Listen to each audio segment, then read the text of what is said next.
cats are catching bird flu around the country. And as the U.S. continues to deal with this latest strain, experts tell our Kiana Burks it might be a good idea to keep an extra close eye on your feline as the weather heats up.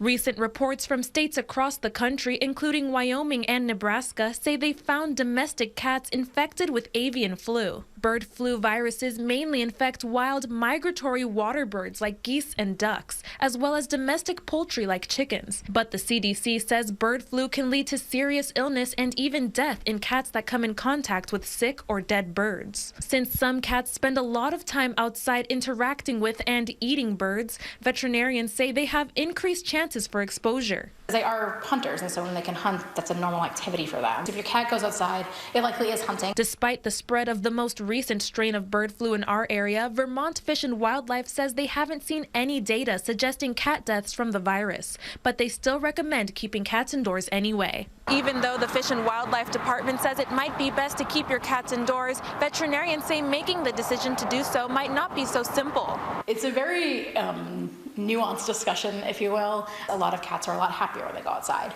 and their quality of life is actually better. So it's actually really up to most owners to kind of weigh your risks of what you're more comfortable with. If you do decide to keep letting your cats out, veterinarians offer these tips to help dissuade your cat from going for potentially infected wild birds. Making sure your cat is well fed at home and has all of that stuff at home, just so they maybe might hunt a little less.